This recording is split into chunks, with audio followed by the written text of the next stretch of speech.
And welcome to the Expo Show. I'm your host, Greg Merriweather. Today we are doing all things Expo and all things Circle City Classic. So that time of year is coming up once again. So we're going to be talking to people who are working to make this thing happen for you and for me. I'm excited to talk to these people, and we've already got our first guest here, and that is Mr. Ed Rogers. How are you doing, sir? Thanks, thank you. Man, good to have you here, brother. Thank you. So, man, Ed, it's that time of year. Yes. You look excited. Yeah, it's slowly approaching. Absolutely. Well, how about we say fastly approaching? Fastly approaching. Yeah. So we got a few days coming up, and it'll be game time. Yes. So, Ed, what is it that you do to make things happen for the Circle City Classic? All right, so I'm the parade co-chairman, and one of my responsibilities is make sure the parade flow and make sure the coordination and organization of the parade is set. Really? How does that all, I mean, it's a lot of stuff. Yeah. Floats, people, get people in places, positions. Yeah. How does that work, man? Man, Still remains young. It's something that we start on months ahead. We actually start on it during, summer celebration time back in July. But it takes so much work, effort, and commitment from so many volunteers and staffers. It couldn't be done without everyone's help and commitment. Absolutely. So what are some of the highlights you believe that are going to be happening? For this year, one of the highlights, well, everything is a highlight. We have over 130 parade participants. So I look at all of those as highlights. Our Grand Marshal this year would be Ron Harper, formerly from, as we know, the Chicago Bulls. Yeah. I believe he's a 5-time champion, so I hope he brings his rings to showcase. And also, we will be highlighting the Christmas Addicts boys basketball team. Of course, we know they were state champions last year. Any changes this year with the parade? Anything different going on? So we have had a slight change this year. There won't be any ticketed seats. So all available sidewalks will be first come, first serve. Okay. So, I really highly recommend everyone to get out early because there are going to be people that are setting up probably around 6, 7, 8 o'clock a.m., trying to get the best seat in the house. So I empathize that everyone gets out early.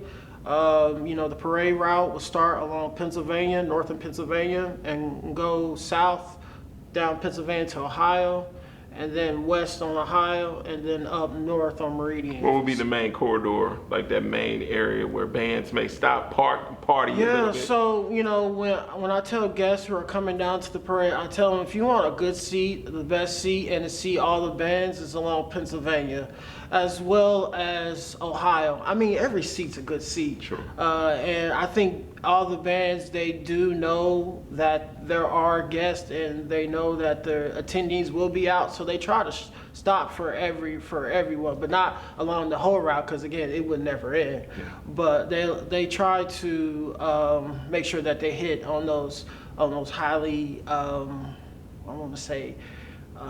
those areas that are very mass and crowd. Sure. So everybody can have a nice viewing. When putting together something like this, when you think about a parade, I want to kind of think about from the general population perspective. What is it that if I walk away from this parade, what is it that I should get from it?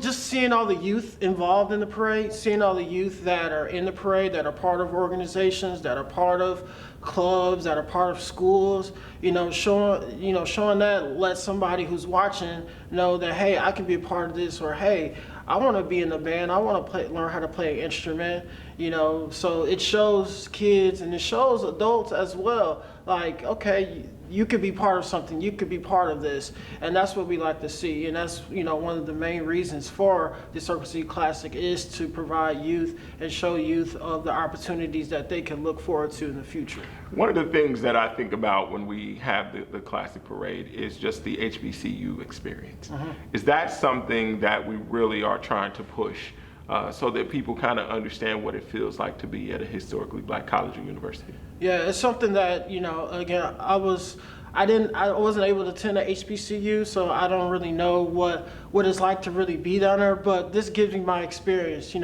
attending Circle City Classic gives me that experience of what it's like attending the HBCUs, to see the bands, to see the crowd, to see just how everyone's excited, and just bring our African American culture together is exciting. I wish we did have an HBCU here in Indianapolis, Indiana, or at least in Indiana.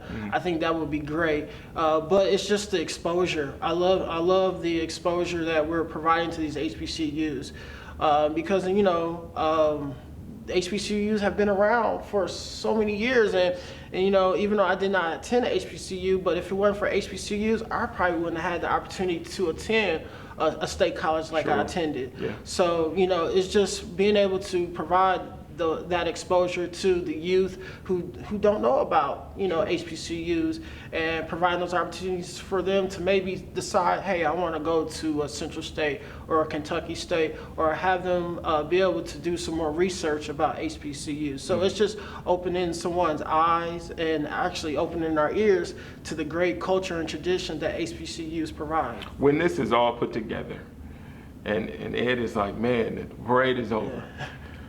What's your assessment?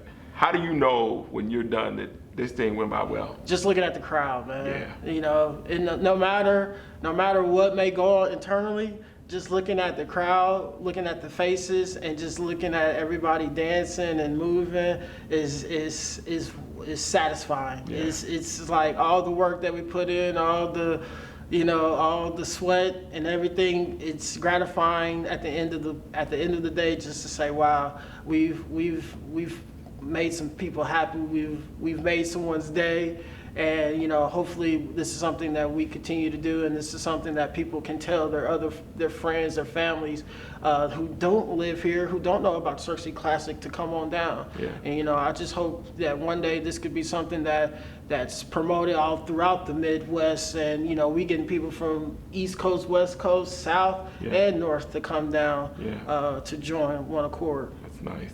So when you look out there and you see young, you see elderly people, you see people from all walks of life, what does it make you feel like when you're like, man, this is touching people, just a vast generation of people? Mm-hmm. Is that the stimulation that makes you continue to want to do this? Yeah. So I've been part of this ever since I was 15, and I started out just as a volunteer. Because I was a kid at one time sitting on the curb, and I was like, man, I want to do something, or I want to be a part of this. Or I used to be like, how that guy get to ride that golf cart? Yeah, nice. What do you got? What application do I put in? Yeah. So, growing up, I wanted to either be in the parade or have something to do with organizing the parade. And as you see, things come to fruition where, God created an opportunity for this to come alive.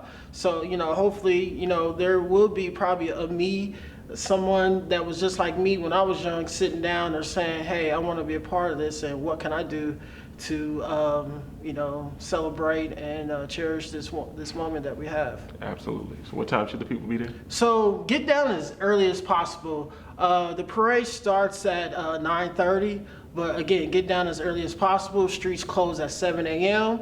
So, I look forward to seeing everyone, and this is going to be a great event. Absolutely. This has been Greg Merriweather. I'm sitting here with Mr. Ed Rogers. I appreciate it, brother. Thank you, man. All right, look forward to seeing you Saturday. All right, this is the Expo Show. We'll be right back.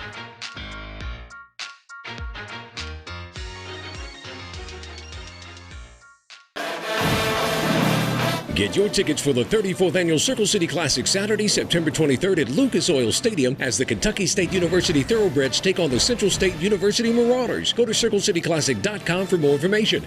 And the night before the game, don't miss the Circle City Classic Cabaret, starring Stephanie Mills.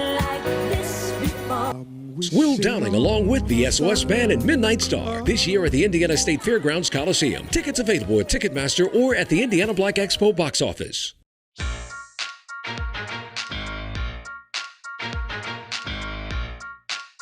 And welcome back to the Expo Show. I'm your host, Greg Merriweather. Again, we're doing all Expo, all Classic. So we have another guest right here with me, Diane Foreman. How are you? I'm doing great. You're smiling through it all. All things classic. All things classic. Got your classic t-shirt on. She's ready. So Diane, you look relaxed. Oh God, no, no. This is false. This is the frame keeping it together, but it's all gonna work out. It always does. It always does. Yes. So Diane, tell me, what do you have going on behind the scenes? Wow. Well, for those of you who are tuned in live right now, coronation will be starting in just a few more hours. 5 o'clock, Arlington High School. Very excited to have 18 young ladies representing 12 area high schools. Nice. They're some of the brightest and the most brilliant young ladies doing great work in the community and in their schools. And so somebody is competing for scholarship dollars and to be the next Miss Circle City Classic coronation. Yes. Wait till I'm gone off, then get dressed and get on over there. Make sure you do that. Yes, yes. So what's after that? So after the coronation, which is like we said today, the next thing coming up we have will be on Wednesday over at Friendship Baptist Church, where Pastor Covington is the pastor. We'll have our prayer and praise worship service, bringing in Pastor Jamal Bryant with a part of the Empowerment Temple in Baltimore, Maryland. We'll also have our own Eastern Star Mass Choir who'll be providing the music this year. So we're excited to be different location this year at Friendship. So we're going to Hallville, we're going to the Ville, which is always great. And so Always just great. excited to hear a great word. Yes, yes. So that should be exciting. Looking forward to that as well. And then as we progress, she's got a lot going on. there's She a looks whole calm, but let me lot. tell you, this lady's working, so I'm holding her up right now. All right, so once again, that's Wednesday, and that's a free event. Then we're going to transition over to Friday morning. We'll be at the NCA headquarters. There we'll be having the coaches luncheon where we are awarding Mr. Robert Mathis with the Major Taylor Award. So he is the recipient this year as a retired coach. He's done some great things, 14 years with the Colts, and just all kinds of records. So to be able to honor him, and we are sold out for that event. Beautiful. Yes, sold out. That's so nice. That is so nice. Shout out to Mr. Mathis, man. Congratulations, and looking forward to that as well. And then once we do that, Oh, we're going to make a transition to the Circle, Monument Circle. We're going to Monument close Circle. off the Circle. We're going to have a pep rally on the Circle where we're bringing area schools. We'll have both universities will be there, so they'll have their bands. So it gives you a little preview of what to expect on Saturday. So come on down, starts at 4 o'clock. You want to go somewhere, get your car parked, get on the Circle and have fun. Bring the family out. It's fun. Once again, it's free. But once again, family friendly, and just enjoy the fun and get a little sneak peek when the bands are kind of going back and forth. The battle. Yeah, they do a little battle out there. a little battle out there. That's Yes. always good for the people. So when you're doing all this, I mean, what's going through your mind? What's happening? I think what's going through my mind is that we want our community to have a great experience. We want our community to be able to also not only have a great experience, but what does that experience look like? So for our young people, for them to have exposure, seeing other young people who look like them, who are doing great things. They're matriculating in a college and university. They're playing an instrument. They're whatever it might be. They're seeing those things, and that's not often. So we want to make sure that we are giving exposure, so that kind of also transitions to the next thing. Sure. Yeah. So that would be on Saturday, while after the parade or in between, you decide what you're going to do. At 11:30, we actually have our education day. So with your ticket to get in to Lucas Oil Stadium, you can go and experience. We'll have about 40 colleges and universities that'll be there for young people to be able to have a conversation with, talk to them, see what they have to offer, let them know what you have to offer. We recommend that you definitely bring your transcripts and resumes. You never know who's going to say, well, I want to make a deal for you right now. I want to offer you a scholarship right now. So come prepared. We know it's going to be a fun day, but once again, Education Day is there for you also, and that's very important. You know, when I think about this, it seems that there's just a broad amount of things to do. It's just crossing generations, a lot of things going on. When I think about this Education Day, when you all are working to put this thing together, what is it that you're wanting to see as the end result of this, especially the education piece? What do you want to see? Our young people to have access. We know there is a gap. Yeah. We know there's a tremendous gap. And so to be able to have both predominantly white institutions and HBCUs there at the table, just giving our young people access. We know there's a lot of different college fairs that are going on throughout the year, but the key thing is no matter what, we just want to make sure our kids have access. And too much is not enough right now. That's right. I It's agree. not enough. I agree. You know, Oprah Winfrey once said something that I've always held on to. And she says one's ambition is attached to their exposure. And when I look at this, to me, it seems as if you all are really opening up a world of exposure. Absolutely. And this event is not just the game. Absolutely. Can you explain that? It's more than a game, because also out of this is that, remember, it's a fundraiser. Sure. And so we are also helping to provide scholarships to students. So this year we have, you'll see them in the parade. We have our scholarship recipients. We also not only have just the scholarship recipients, we also have with our internships, as well as other universities we do through the 100 Black Men. We're providing scholarship dollars for their participants. We also provide scholarships through ISU's African American Cultural Center. So it's about making sure our young people have access and have exposure. And so that's where it goes beyond the game, the message, and where the dollars are going to also. It seems like if I looked at it from, say, my perspective, I'm a little seasoned, I think. Okay. And then I look at it from a very young perspective. To me, it seems as you are taking that part from a more seasoned person, and we become spokespeople. And then the younger people are seeing this from a more ambitious perspective. Seems as if if Expo is working from two different perspectives and bringing those things together. How do you see that?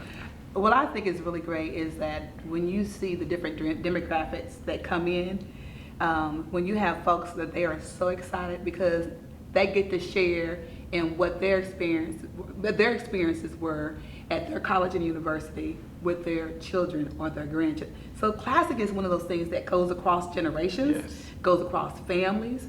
And the key thing about it, whether you went to HBCU or not, you're gonna have a good time. Yeah, and it seems that if you develop that piece of the exposure, even for people who have not attended school, it's almost like you're giving them something as a spokesperson to say, you know what, there's something good about this environment. When I look and I see all of us together, and I see us smiling, and I see us functioning, and I see a parade, and I see things in order, what message is that sending to our community? It's a message that we need to see more often, and not just at Circle City Classic.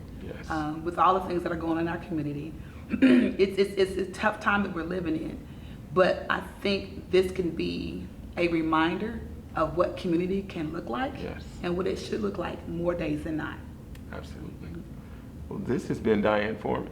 And I know she's busy, but I'm glad that she sat with me on the couch. I look forward to all the things that are going on, and I thank you for coming. Awesome. Thank you. Thank Appreciate you. it. This is the Expo Show. We'll be right back.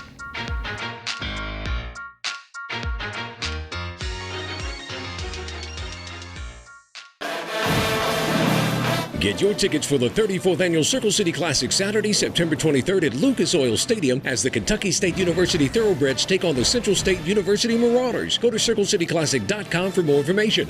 And the night before the game, don't miss the Circle City Classic Cabaret, starring Stephanie Mills. Will Downing along with the SOS Band and Midnight Star this year at the Indiana State Fairgrounds Coliseum. Tickets available at Ticketmaster or at the Indiana Black Expo box office.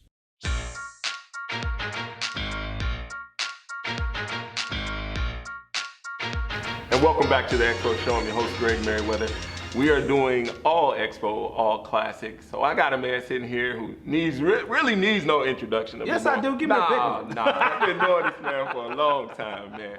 Great guy right here is Amp Harris, man. How you doing, my guy? Man, life is beautiful, brother Good. Greg. Look at your boy. You're sharper than the board of health. Look at So, man, everything, all things entertainment Yes, is sir. coming through Mr. Amp Harris. So tell me, man, what you got planned for this Circle City Classic weekend? We got a lot. I mean, the tradition continues, man. Circle City Classic has been one of the longest standing running events of its kind. And so every year, there's a lot of work and concentrated efforts goes into strategically trying to figure out what it takes to move tickets. Yeah. What does it take to get people excited? When you have an event that has been going on as long as this event has, you know, you can get, people can become complacent. Right. So when you're sitting at the table and you're trying to figure out the best, and I wouldn't necessarily say chemistry, but the best talent that's available based on your price points. That's I'm always with you. important, I'm with brother you. Greg. Yes. Excuse me. that plays a major role in it. So, you know, the game itself speaks for itself. Right. You know, when you talk about classics, our Circle City Classic has been up there with the best of them. And all classics go through peaks and valleys. Right. And some classics you have to make some adjustments to say, okay, what can we do to entice the game to make it more fun? Right. So you add some sort of entertainment value to it. It's not just been done here, it's been done across the country. Right. So this year, you know, we start from Friday night with the Circle City Classic Cabaret, which has always been a great event. The unique thing about this year with the cabaret is we moved it. It's been held at the Indiana Convention Center for years. Right. And due to scheduling conflicts this year, we had to move it, and we're moving it to the Indiana State Fairgrounds. So the Indiana State Fairgrounds Coliseum, Friday, September the 22nd, is going to be amazing. It's and what I love about the venue, for folks who've never been there, it's a big building, but it's a very small, quaint building. Okay.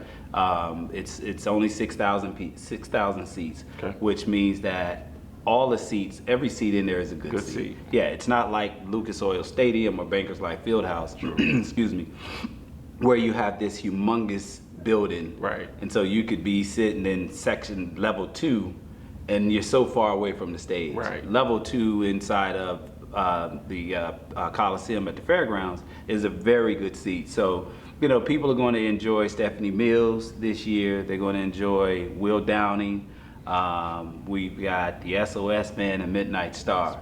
So it's a plethora of different music genres, and that's what it takes to try to get people engaged. You don't want to stay stagnant. When you're doing that, when we're looking at the acts that are coming for the cabaret, on the opposite side, on your side, what is it?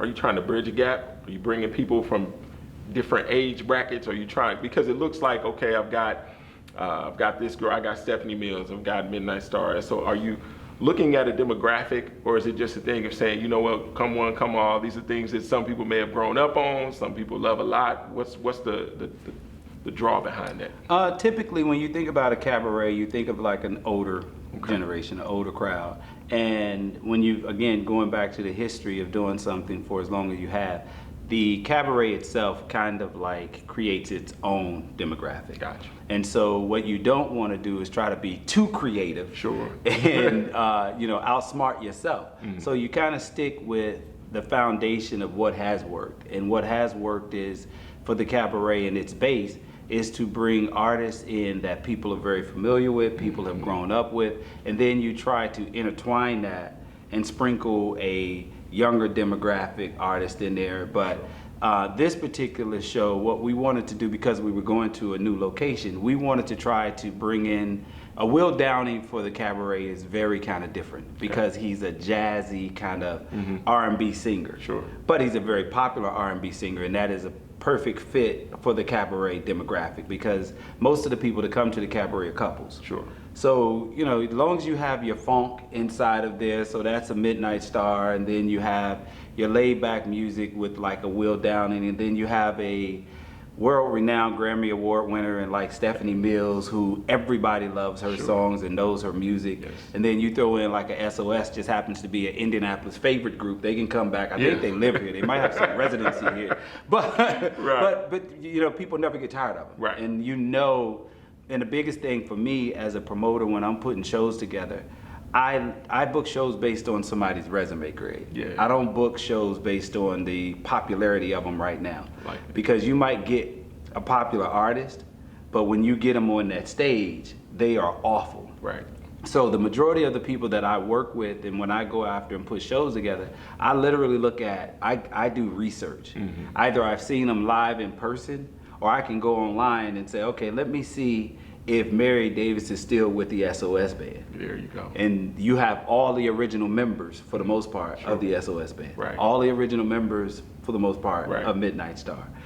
Stephanie Mills is who she is, and Will Downing is who he is. So, I mean, that I know when people come and pay their money, they're going to get their money's worth. Right. Because you're going to hear an artist sound exactly like the record that you grew up on. Consistency. Yes. Absolutely beautiful. So what's next after that? So after the cabaret on Friday, we go into the day of the Circle City Classic, which is Saturday, and we kick that off with the parade, and that starts at 10 o'clock, and that's going to be amazing. We got NBA five-time champion Ron Harper, who's going to be the Grand Marshal. You know, we got a bunch of surprises for the people that are going to be down there, and the weather is going to be beautiful. So it is a great opportunity to kick the day off there, and then right after that, once the parade is over, we allow people and we promote to go to the tailgate party, which is right in front of Lucas Oil Stadium on South Street, where you got local vendors, fraternities, sororities out there, music, food, and it's just the kickoff to what I would say the kickoff to the kickoff. Right. So people are out there having fun and just socializing before the game actually starts. When you have that event, when you look at the tailgating event, it seems as if it may be a whole different experience. You know, because you may go tailgate for a Colts game or something else. Tell me, what's the difference in the experience between this game and just maybe an NFL game? It's a HBCU weekend. There it is. I can't say, I mean, the heritage, the history and the rich history of HBCU, the rich history of fraternities and sororities, the camaraderie of people just coming together for one common goal, and most of the general masses of the people are people who really understand each other. Sure. And they know, and it's not rocket science. You know, if somebody puts on the wobble, everybody knows how to do it. So, you know what I mean? So, Grandma, everybody. Wobbling. So that's what it's all about, and that's what the whole weekend has always been about. It's always been about unity, people coming together as one, and just enjoying each other. But the most important part about it is we talk about all this entertainment, but the reality of what the Classic is really based on, it is a fundraiser to raise funds for scholarships for our kids to go to school. Any other events after that? So after that, you have the game, of course. Yep. And with the game, you've got the Central State University going up Kentucky State, a Midwest rivalry. You know, a drive either way, 2 hours or less for people to come in and watch the game. Then, of course, you got the halftime feature with the Battle of the Bands. And then after the game, of course, is the post-game concert talking about the entertainment and stuff, is Jeezy, one of the, the legend in hip hop, if I may. Yeah. And he'll be performing, and that's part of your ticket price. Nice. So you get a ticket, $10 to $50, whatever the price point is. Not only do you get the game, you get the Battle of the Bands, and you get a free concert right after that. And then after the game is what I call, after the show, it's the after party. No doubt. And so after the after party, we got the Circle City Classic, the official party for Circle City Classic, which is called the All Black Affair, and that takes place at the Pavilion downtown in Indianapolis. And Juvenile is going to be performing at that 21 and over event. Get out your favorite black outfit. That black freakum dress, ladies. The weather is going to be amazing. So after you go home and you take your tights off and your pom-poms and you've been a college girl, you get to be an adult, put that black freakum dress on, and I'm going to be there with Juvenile. Just don't back that thing up into me. There it is, Ab Harris. Man, I appreciate you, brother, for coming through, man. It's a pleasure, man. And you're doing a crazy good job, Thank man, you, brother. on this Expo show, bro. I appreciate it.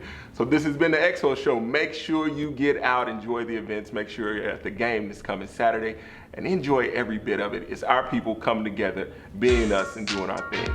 This is the Expo show, and we'll see you next week.